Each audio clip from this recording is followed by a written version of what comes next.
How the fuck's it going, everyone? Back today with another video. Today I'm going to be reviewing an album by a band that none of you will have heard of, an album that none of you will have seen posted anywhere. Nobody's been talking about this goddamn thing.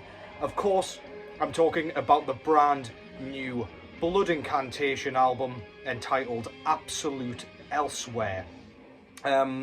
So, Blood Incantation, just to start things off with a little bio, four-piece death metal band based out of Denver, Colorado, formed in 2011, I believe, and yeah, they became one of the most polarizing bands in the subgenre, to be honest with you.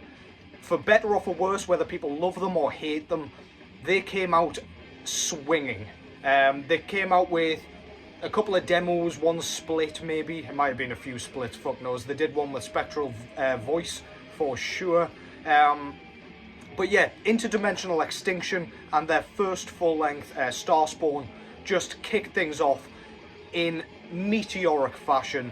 They became one of the biggest names, one of the most recognizable names, one of the most recognizable logos, I should also say as well. And yeah, they've just gone from there. People kind of love to hate them because they are super popular, and I guess people just can't see why this band's gotten popular and why their favourite band hasn't gotten popular. It's all just kind of silliness, if you ask me. I've personally always liked what they have done. They did Starspawn, they did Hidden History of the Human Race, which was their second album, which you will hear in the background. And that one lost me just slightly. Mainly because it just felt a bit more pristine. It felt cleaned up. The drum sound didn't kind of... it wasn't to my tastes compared to their previous work. But it's very well written, very good nonetheless. I do own it on CD and vinyl. But yeah, they then went a bit rogue. They came out with Time Wave Zero, which was a fully ambient EP, I should say. And then they did Luminescent Bridge not too long after that. I think that was last year, which was kind of half-y-half. There was one death metal track and one ambient track, which brings us neatly to this one, which is Absolute Elsewhere. This vinyl copy has just come in today. I was waiting for the physical format to come because that just looks stunning. I wanted to show you guys kind of what you will get if you purchase this thing. So yeah, the album cover and like the entire gatefold piece is absolutely unbelievable.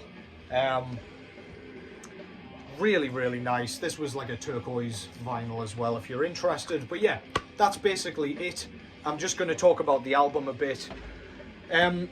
So I don't know if people have warmed to it, or if just kind of this album's confused people a little bit, and I'll get into that in a second. But this has been getting a lot of hype, a lot of praise, and a lot of attention, and yeah, I see exactly why. So let's just kick things off. So I was a bit worried about what we were going to get here. I didn't love the dynamic of one death metal track, one ambient track, because I'm obviously going to just listen to the kind of death metal track, because the ambient track, like on Luminescent Bridge, that is, I mean, it's fine, but it's like a 1 or 2 time listen and then I'm done with it, to be honest. It's not my thing. So when we started this album, the Stargate, which is a 20-minute track, broken up into 3 tablets, as they called it on like Spotify. I've been listening to this thing a lot. The first track, we get about a minute or 2 of death metal, with a big intro, very few kind of lyrics, very few kind of death growls, and then we went straight into an ambient section. And I think that was a bit too quick. I don't know if they did that on purpose, just to be like, here you go fuckers, you've been complaining about it the whole time, so here it is, straight away, in your face. And I was a bit worried. It came across very Pink Floyd-esque, just in the guitar tone and the style. I'd only heard this one track when Melanie Loves Death Metal did her review, and honestly, well, I'll get into it in a second, but this was not the most Pink Floyd thing on this album by any stretch of the imagination. It's pretty nice. There's some hi-hat 16ths, which I always love the sound of. The kind of David Gilmour-esque sort of guitar tone just sends you off into space, man. It's just a complete cosmic journey, but then you get thrown straight back into the death metal. And I mean, I'm not going to talk about each track's worth of death metal or each kind of tablet, but the death metal here is not what I was expecting. I was expecting this to be really pretentious. I was expecting them to be going down the lines of kind of Tomb Mold, how they did. I did not love Tomb Mold's last record, The Enduring Spirit. This is just following what Blood Incantation's been doing the whole time. It's technical, it's Time Ghoul-esque, it's got elements of Demolic in that kind of weird, erratic, kind of just mind-bending sort of style. The vocals are awesome. Paul Riedel does an amazing job on every record he does vocals on. Kind of an almost wheezy sort of sound to his voice, but he puts a lot of reverberation effects onto it as well. So like, you know, those like, those like little just kind of sound fillers, I guess, but with the vocals, they sound spectacular. There aren't tons of lyrics on this thing. I would argue there's lots of like room for the instrumentals to breathe, whether that be the death metal or the ambient stuff. And I think that works to full effect. It creates such an immense atmosphere. It does just feel like you are being sucked into a wormhole or a void or black hole or something along those lines, swept into other dimensions, and it just works so well. Drum work is immense. Isaac Falk, I just mentioned him in my favorite drummers of all time, video, and yeah, on here he's going ape shit, man. There's loads of traditional stuff going on. There's a fucking fly in here and it's doing me head in. Yeah, there's loads of traditional death metal stuff on here, but there is a lot of trickery too. There's a bit of funk. He's got a kind of swing sort of element to it at times. The double bass works fantastic. There are lots of sections in this album where we get kind of sparseness on the top, and then on the feet he's going absolutely mental with those double kicks. Production's perfect. You can hear every goddamn thing, spitting everywhere with passion. Just gonna spray this whole fucking video, I imagine. The second section, goddammit, the second section is a sort of, well, it's just a full-on ambient piece. Tangerine Dream appears on this, and for me, this does not do anything for me. I could happily skip this bit, or at least the very beginning. We've got some spoken word in there. It's pretty nice, but then when you think about it, it does serve as a brilliant sort of tension builder. The suspense and the anticipation for what's going to happen next is palpable. They then kind of end that tablet with a bit of death metal, like it's just the instrumentals, and it's not like super brutal, it's not going to pummel your head in, it's just kind of ramping up a bit, just to punch you in the face once again with that third section. There are loads of guitar squeals on this, which I feel just brings an aura of chaos. It feels like you're kind of floating around in an asteroid field, kind of being peppered by meteorites. I think it sounds absolutely awesome. Bands like Immolation have always used those to great effect, and these guys just know exactly what they're doing with it. Excuse me. It's kind of, the final section is just chaos. It's abject chaos. I love what they're doing with it. I forgot to mention, by the way, in the first tablet, there is a section, like during that sort of ambient section with the high-ass 16ths and everything, where it sounds a bit Pink Floydy, there is a guitar tone in there that reminds me a ton of Trance of Death Part 2 by Venenom off their album Trance of Death, which I just think sounds absolutely killer. I don't really know what the genre is that it kind of reminds me of with that tone, but I love it. Whatever they're doing with that, I just want to see more of it. Yeah, time signature switches all over the shop here, especially in that final third of the first track, I should say. Very weird, very kind of erratic, unpredictable, uncompromising.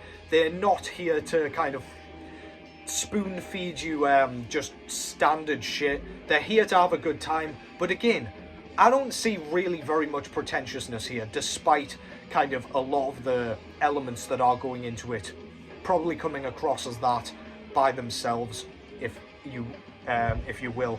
There are some like Middle Eastern sort of sounds going on towards the back end of this final section as well. With like some timbale playing, or at least that's what it sounds like. It almost sounds like hand drums, and it almost transports you straight to like Egypt or something. I just really like that, man. It's another component that just kind of pops out and you're like, oh shit, that's cool. Like, and you almost forget you're on a Blood Incantation record. It just sounds so cool. It's one of those things that'll just like make you smile. You got some clean vocals kind of floating around in the background there, but nothing compared to what we'd get in the second part.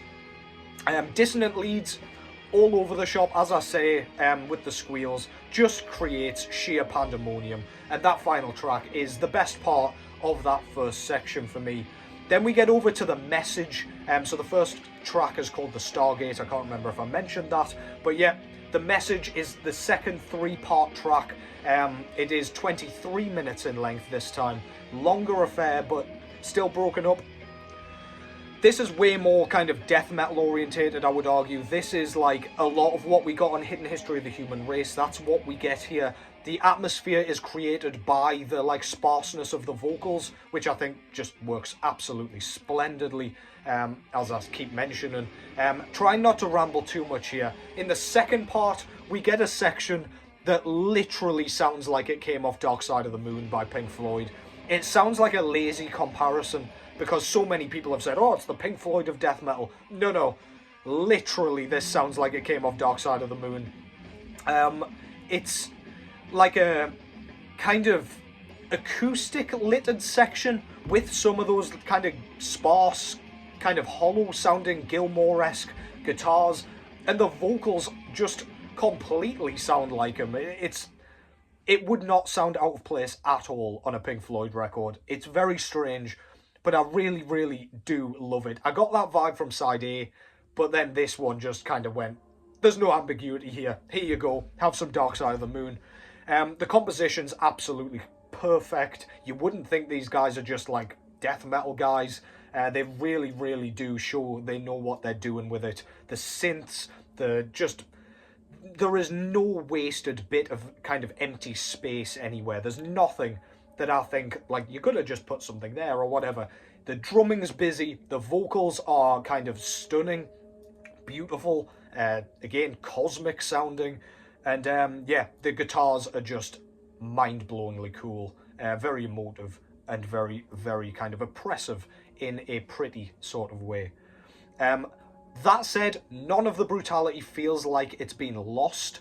I do think there are some sections on here that are kind of, they almost go into the like brutal death metal realm. It reminds me of, I don't know, a band like Nile or something, where they create atmosphere but then still just, I don't know, they've got that fist pumping, sort of energy. It's just like face scrunching, like, yeah, the boys just haven't lost it. They haven't forgotten why we're all here, despite Time Wave Zero coming across as a tremendous failure.